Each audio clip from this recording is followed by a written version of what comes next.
Smart Tamil traders அனைவருக்கும் வணக்கம்.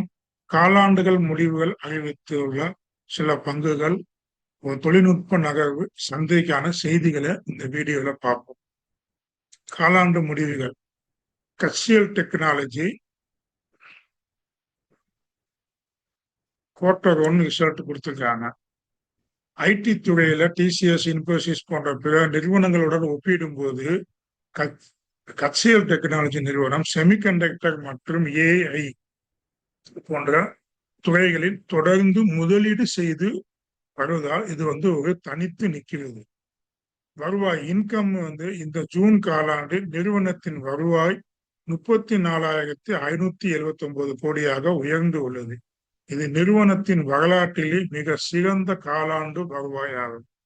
பழைய சந்த நிபுணர்களின் கணிப்புகளையும் தாண்டி இந்த சாதனையானது நிகழ்த்தப்பட்டு உள்ளது. நெட் ப்ராஃபிட் எடுத்துக்கிட்டீங்கன்னா நிறுவனத்தின் நிகர லாபம் கடந்த ஆண்டை விட 20% அதிகரித்து 4,626 கோடியாக பதிவாகியுள்ளது. இது சந்தை வல்லுநர்கள் கணித்து இருந்த 4,588 கோடியை விட அதிகமாகும். மார்ஜின் லாப வரம்பு. பல ஐடி நிறுவனங்களில் லாப வரம்பு சரிவை சந்தித்துள்ள நிலையில் HCL டெக்னாலஜி தனது லாப வரம்பை 20% என்ற அளவில் நிலையாக தக்க வைத்துக் கொண்டு உள்ளது. டிவிடெண்ட் அறிவிச்சு பங்குதாரர்களுக்கு ஒரு பங்கிற்கு 12 ரூபாய் இடைக்கால டிவிடெண்ட் அறிவிக்கப்பட்டுள்ளது. இதற்கான எக்ஸ்டேட் ஜூலை 17, 2026. பணமானது வங்கி கணக்கில் வரவு வைக்கப்படும் நாள் ஜூலை 27. ஒரு மாசத்துக்கு 10 நாளுக்குள்ள உங்களுக்கு இந்த கட்சியல் டெக்னாலஜி எல்லா குவார்ட்டர்லுமே டிவிடெண்ட் கொடுப்பாங்க. இது நல்ல அருமையான கம்பெனி. நல்ல லாபமும் கொடுத்திருக்கு. புதிய தொழில்நுட்பமான டாடா சென்டர், செமிகண்டக்டர் எல்லாத்துலயுமே இவங்க முதலீடு பண்ணிக்கிட்டே வராங்க. இது பாசிட்டிவாக பார்க்கப்படுகிறது. மேலும் புதிய முதலீடு என்ன பண்றாங்கன்னா டாடா சென்டர் உள்கட்டமைப்பை மேம்படுத்த 3,500 கோடி முதலீடு செய்யவும் 50 மெகாவாட் திறனை உருவாக்கவும் நிறுவனம் திட்டமிட்டு உள்ளது. பெரும்பாலும் கட்சியல் டெக்னாலஜி செயல்படுத்திடுவாங்க. ஆனா தமிழ்நாட்டுக்காக இல்ல, இதுல கண்டிப்பா இது பண்ணிடுவாங்க. இந்த கம்பெனி உங்க போர்ட்போலியோல இருக்க வேண்டிய பங்கு. டிசிஎஸ், கட்சியல் டெக்னாலஜி உங்க போர்ட்போலியோல இருக்க வேண்டிய பங்கு. கடந்த 2 வாரங்களில்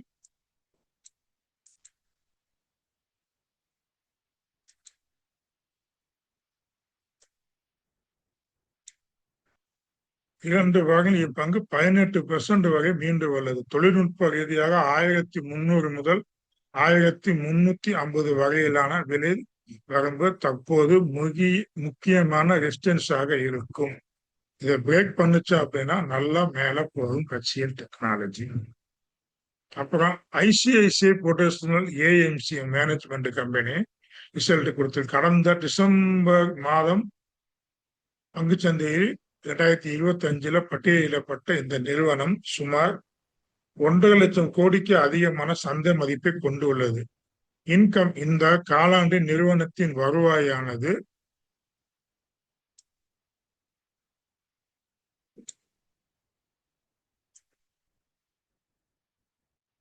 நிறுவனத்தின் வருவாயானது 10,564 கோடியாக உயர்ந்துள்ளது. இது கடந்த ஆண்டு மற்றும் கடந்த காலாண்டின் வருவாயை விட அதிகமாகும். நெட் ப்ராஃபிட் பிற வருமானங்கள் அதர் இன்கம் அதிகரித்ததன் காரணமாக நிறுவனத்தின் நிகர லாபமானது நெட் ப்ராஃபிட் ஆனது 965 கோடியாக உயர்ந்து அசத்தலான ஒரு வளர்ச்சி பதிவை செய்து உள்ளது. கடந்த காலாண்டில் இது 769 கோடியாகவும் அந்த காலாண்டில் 784 கோடியாகவும் இருந்தது. பங்கு விலை பட்டியலிடப்பட்டதில் இருந்து தற்போது வரை 24% வளர்ச்சியை பெற்றுக்கொள்ள இப்பங்கு தனது உச்ச விலையான 3,600க்கு அருகில் 3,200, 3,300 என்ற விலையில வர்த்தகமாகி வருகிறது. அதாவது அது ஆல் டைம் கைகிட்ட 3200 3300 ட்ரேட் ஆகிக்கிட்டு இருக்கு. இந்த நல்ல நிதி நிலைக்கு முடிவிலால் ஆல் டைம் கையை உயர பிரேக் அவுட் பண்ண வாய்ப்பு உள்ளது. அதே போல நாளைக்கு மார்க்கெட்ல கட்சியல் டெக்னாலஜி நிறுவனமான நிப்டி 50 குறியீடுல முக்கிய பங்கு வகிப்பதால் இதன் முடிவுகள் ஒட்டுமொத்த ஐடி துறை மற்றும் சந்தையின் போக்கில் சாதகமான தாக்கத்தை ஏற்படுத்தக்கூடும். அது மட்டும் இல்லாம எஃப்ஐ உள்ள வந்துட்டு இருக்கிறதுனால நம்ம மார்க்கெட் நல்லா இருக்குன்னு தோணுது. ஓகே, இப்ப ஜேபிஎம் ஆட்டோ உலகளாவிய எரிசக்தி நெருக்கடி இருக்கும் போது எனர்ஜி காரணமாக எலக்ட்ரிக் வாகனங்கள் தேவைகள் அதிகரித்து வருகின்றன. இந்த ஜேபிஎம் ஆட்டோ இந்த நிறுவனம் 500 புதிய எலக்ட்ரிக் பேருந்துகளை வழங்குவதற்கான பெரிய ஆர்டரை பெற்றுள்ளது. தொழில்நுட்ப ரீதியாக இதன் பங்கிற்கு 700 என்ற விலை மிக முக்கிய ரெசிஸ்டன்ஸாக பார்க்கப்படுகிறது. இதை பிரேக் பண்ணுச்சுன்னா நல்லா மேல போக வாய்ப்பு இருக்கு. இது ஏற்கனவே நம்ம வாட்ச் லிஸ்ட்ல வச்சிருக்க சொல்லியிருக்கோம். கோல்டன் ரேஷியோ கட் பண்ணிட்டு திரும்பவும் கீழே வந்துருச்சு. நியூஸ் வந்திருக்கு, பார்ப்போம், டெக்னிக்கலா பார்ப்போம். அப்புறம் ஜேஎஸ்டபிள்யூ இன்ஃப்ரா இந்த நிறுவனம் தனது முழு உரிமையுடைய எஸ்பிவி ஸ்பெஷல் பர்பஸ் வெஹிக்கிள் அமைப்பை தொடங்கியுள்ளதால் பங்கின் விலை இன்று 6% வரை உயர்ந்து உள்ளது. கடந்த 3 ஆண்டுகளில் சுமார் 6 முதல் 7 முறை 350 என்ற விலையை தடையை எதிர்கொண்டு தற்போது 350 அளவை தாண்டி உள்ளதால் இந்த விலையை தக்க வைத்துக் கொண்டால் பங்கு புதிய உச்சத்தை தொடும். ஜேஎஸ்டபிள்யூ இன்ஃப்ரா கடந்த ஒரு 7-8 மாசமா கன்சால்டேஷன் போட்டதை பிரேக் அவுட் பண்ணியிருக்கு. இதை பிரேக் அவுட் பண்ணி இருக்கிறதுனால புதிய புதிய உயரங்கள் போக வாய்ப்புகள் இருக்கின்றன.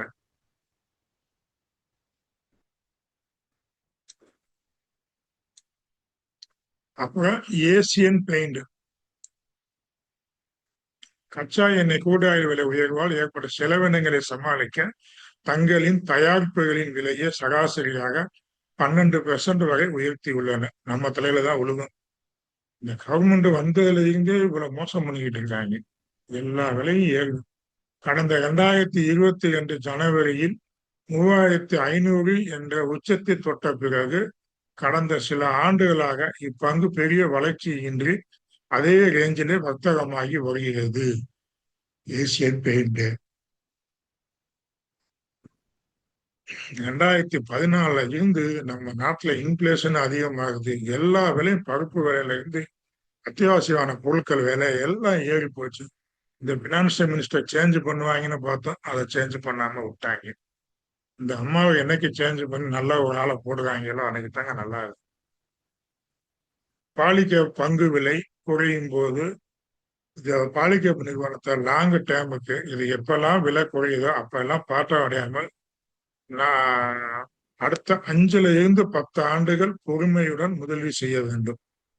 பாலிகேப் நிறுவனம் இது இறங்குதுன்னு சொல்லி பயப்படுறதுனா ஒரு நல்ல ஏற்றத்தினால ப்ராஃபிட் புக்கிங் வரலாம். ஆனா இருந்தாலும் டெக்னிக்கலா பார்த்துட்டு ஒரு ரேஞ்சு வரட்டும், அந்த ரேஞ்சுக்குள்ள பை பண்ணா பார்ப்போம். டவுன் டர்ன்லாம் ஆவரேஜ் பண்ணி போர்ட்போலியோ பில்டு பண்ணாதீங்க. கன்சால்டேஷன் ஆகட்டும், அதுக்கப்புறம் அந்த பாலிகேப்பை பயன்படுத்துவோம். பிடிஎல் நிறுவனம் இன்னைக்கு சரியான ஒரு சரிவை சந்தித்ததுங்க. இதற்கு முக்கியமான காரணம் தனியார் நிறுவனங்களுக்கு, அதாவது மிசைல்ஸ் ஏவுகணைகளை தயாரிக்கும் பணிகளை தனியார் நிறுவனங்களுக்கு வழங்க அரசு திட்டமிட்டுள்ளது. குறிப்பாக அஸ்ட்ரா மார்க் 2 ஏவுகணையை தனியார் நிறுவனங்களுக்கு தயாரிக்கும் என்பதால் பிடிஎல் பங்கின் விலை 3% சரிவு சந்தித்துள்ளது. மற்றபடி ஒண்ணுமே இல்லை. இது ஒரு நல்ல பாசிட்டிவான செய்தி தான். பிடிஎலுக்கு நல்ல பப்ளிக் இன்டெலிஜென்ஸ் கம்பெனி நல்லா இருக்கும். உங்க அட்வைசர்கிட்ட கேட்டு முடிவு பண்ணிக்கோங்க. கசியல் டெக்னாலஜி நல்ல ரிசல்ட் கொடுத்துருக்கு. அதனால இது பங்குதாருக்கு டிவிடெண்டும் கொடுக்குது. இது பங்கு நாளைக்கு ரிசல்ட் நல்லா, இது நிப்டி ஐடியில நல்ல வெயிட்டேஜ் உள்ள பங்கு, நிப்டி 50ல வெயிட்டேஜ் உள்ள பங்கு. அதனால நல்லா மேல போகும். ஐசிஐசிஐ புரோடக்ட்ஸ்ல நல்ல ஒரு ரிசல்ட் கொடுத்துருக்கு. அதனால நல்ல ஒரு பாசிட்டிவ் செய்தி வரும். அப்புறம் ஜேபிஎம் ஆட்டோக்கு நல்லா ஃபர்ஸ்ட் ஆர்டர் கிடைச்சிருக்கு. இது பிரேக் அவுட் வச்சு நல்லா போகும். ஜேஎஸ்டபிள்யூ இன்ஃப்ரா வந்து ஒரு கன்சால்டேஷனை பிரேக் அவுட் பண்ணியிருக்கு. இது தொடரும் பட்சத்தில் இந்த கம்பெனியானது நல்லா போகும். ஆனா ஜேஎஸ்டபிள்யூ இன்ஃப்ரா வந்து இப்போ போர்ட்போலியோல லாங் டேர்ம்ல இருக்க வேண்டிய பங்குங்க. இன்னைக்கு நம்ம பார்த்ததுல கசியல் டெக்னாலஜியும் ஜேஎஸ்டபிள்யூ இன்ஃப்ராவும் ஜேபிஎம் ஆட்டம் கூட ஜேபிஎம் ஆட்டம்லாம் பல வேத்த மல்டிபிளக்கர் ஆகிருக்குங்க. அது 2016 இருந்து பல வேத்த வந்து பல கோடீஸ்வரனை உருவாக்கிய பங்கு ஜேபிஎம் ஆட்டம். கரெக்டான லெவல்ல வாங்கி இருந்தா, அதாவது லோவர்ல வாங்கி இருந்தீங்க அப்படின்னா ஓகே. இப்ப நம்மளுடைய யூடியூப் வியூவர்ஸ் நண்பர்கள் ரெண்டு ஸ்டாக்கு கேட்டாங்க. அந்த ஸ்டாக்கை பத்தி பார்ப்போம். அவர்டல் லிமிடெட்ல வந்து கேட்டிருந்தாப்புல. இது நல்ல ஒரு ரிசல்ட் கொடுத்துருக்குங்க, நல்ல ப்ராஃபிட் கொடுத்துருக்கு. இந்த பங்கு பார்த்தீங்கன்னா மூவிங் ஆவரேஜ் அலைன்மெண்ட் எல்லாமே நல்லா இருக்கு. ப்ரீவியஸ் கையை கட் பண்ண முடியாம இன்னைக்கு நல்ல ரிசல்ட் கொடுத்தாலும் அதை நான் ஃபுல்லா படிச்சு பார்க்கலாம்.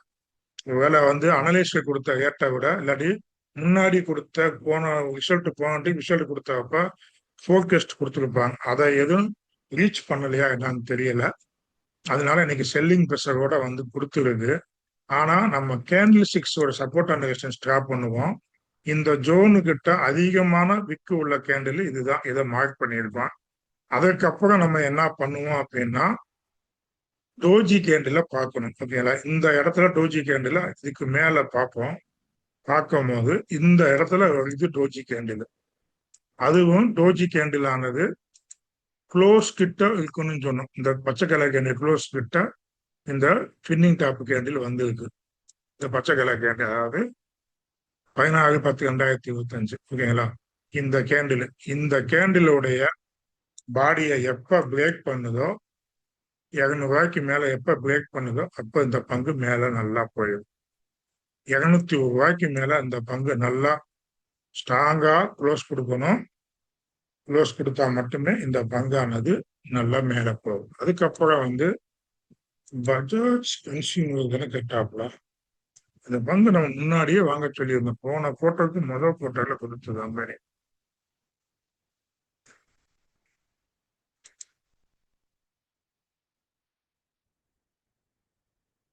நம்ம இந்த லெவல்ல தான் வாங்கணும். போயிடுச்சு. ஓகே. இப்ப அவர் கேட்டு இருக்கிறதுனால மூவிங் ஆவரேஜ் அலைன்மெண்ட் எல்லாமே நல்லா இருக்குங்க. சூப்பரா அருமையா இருக்கு. 20 இந்த மூவ்மெண்ட்டுக்கு கொஞ்சம் ப்ராஃபிட். இந்த மாதிரி மூவ்மெண்ட் போகும்போது நல்லா அப்படியே போகுது. கன்சால்டேஷன் ஆகி ஒரு ஏத்தம் வருது, ஒரு டவுன் வருது, ஒரு ஏத்தம் வருது, ஒரு டவுன் வருது. அப்ப இந்த ஏத்தத்துல சின்ன கரெக்ஷன் வரலாம். இந்த ப்ரீவியஸ் ஸ்விங் கை முடிய வரலாம். 631 ரூபா ரேஞ்சு கிட்ட வரலாம். சரிங்களா? 635 ரூபா ரேஞ்சு கிட்ட வரலாம். இப்ப கேண்டில் ஸ்டிக்ஸ் படி பார்த்தீங்க அப்படின்னா இது ஆல் டைம் கையில இருக்கிறதுனால லோயர் டைம் ஃப்ரேம்ல உள்ள விக்கு கதிய விக்கு எடுத்துக்கிட்டீங்கன்னா இதுதான் விக்கு.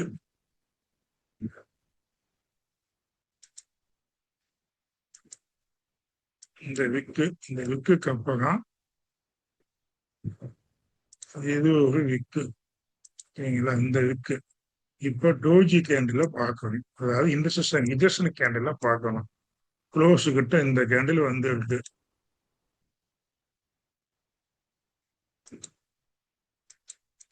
இந்த லெவல் முடிய வரலாம். 620 ரூபாய் முடிய வந்துட்டு அதான் சொன்னல பெரிய ஸ்விங் கை முடிய வரலாம்.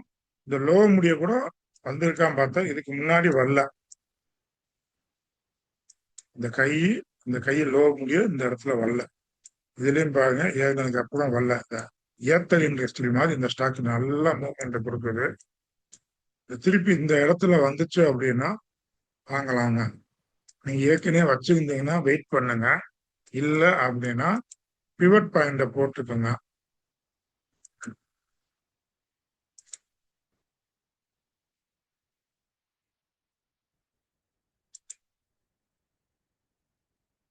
பிவட் ஸ்டாண்டர்ட போட்டீங்கன்னா இந்த R2 கட் பண்ணுச்சு அப்படின்னா R3 முடிய போகும், R4 R5 முடிய போகும்.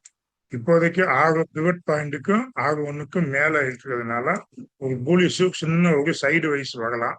இந்த R1 முடிய வரலாம் 639. அதுக்கப்புறம் நம்மளுடைய கேண்டல்ஸ்டிக்ஸ் ரூல்ஸ் படி சப்போர்ட் படி 620 முடிய வரலாம். வந்துட்டு இங்க இருந்து மேல போகலாம். ஓகேங்களா? இது ஒரு மெத்தடு. இல்ல அப்படின்னா ஃபிபனாச்சி படி போட்டீங்க அப்படின்னா வீக்லியில மாத்திக்கோங்க.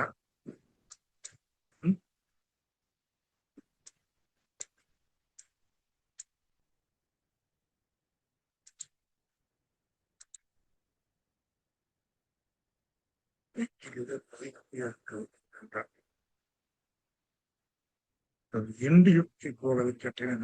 வீக்கிலுமே 620 610 முடிய வரணுங்க. வீக்லி மூவிங் ஆவரேஜ் எப்படி இருக்குன்னு பார்த்துருவோம்.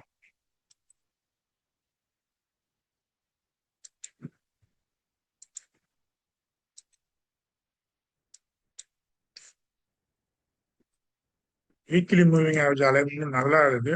ஆனா வீக்லி மூவிங் ஆவரேஜ்ல கொஞ்சம் கொஞ்சம் மூவ்மெண்ட் கொடுத்ததுனால சின்ன கரெக்ஷன் வந்துட்டு போகலாம். நல்லா இருக்கு. பிவட் பாயிண்டா இங்க டார்கெட்டா வச்சுக்கோங்க. வீக்லிலுமே 5 முடிய போயிடுச்சோ. ஓகே, இப்போ வந்து ப்ராஃபிட் புக்கிங் வருங்க. வந்துட்டு அதுக்கப்புறம் இந்த ஸ்டாக்ஸ் மேல போகும். Bajaj consumer care. ஓகேங்களா? இந்த ஏத்தத்துல பிடிச்ச மாதிரி இந்த குவார்ட்டருக்கு ஒரு 2 ஸ்டாக் எடுத்து வச்சிருக்கேன். நான் இன்னைக்கு அந்த ஸ்டாக்கு எண்டில் போயிட்டேன். ஓகேங்களா? அதை வந்து நான் பின்னால சொல்றேன். 2 ஸ்டாக்கையும் நல்லா அனலைஸ் பண்ணிட்டு போடுறேன். ஆனா ஒரு ஸ்டாக்ல நான் வந்து எண்டில் போயிட்டேன். 342 ரூபா ரேஞ்சில் அந்த ஸ்டாக்ஸை 342 ரூபா ரேஞ்சில் ஒரே ஒரு 20 குவான்டிட்டி மட்டும் வாங்கி வச்சிருக்கேன். திரும்பவும் அது ரீடெஸ்ட் வந்துச்சு அப்படின்னா இன்னைக்கு அந்த ஸ்டாக் ஆனது 10% கிட்ட ஏறி அதுக்கப்புறம் வந்து 6% கிட்ட க்ளோஸ் கொடுத்ததுக்கு அந்த ஸ்டாக்கு இன்னைக்கு மட்டும் பார்ப்போம். அது வந்து திரும்பவும் அது வந்து ஒரு எந்த லெவல்ல வரும் பார்ப்போம். கண்டிப்பா அது சனி ஞாயிறுல அந்த வீக்லி முடிஞ்சதுக்கு அப்புறம் நான் போடுறேன். ரீடெஸ்ட் எடுக்கும் போது எண்டிக்கு போகணும். அப்போ அந்த வீடியோ அந்த ஸ்டாக்கை பத்தி போடுறேன் நான். இந்த வீடியோ உங்களுக்கு ஏதாவது ஒரு வகையில உபயோகமா இருந்துச்சுன்னா லைக் பண்ணுங்க, ஷேர் பண்ணுங்க.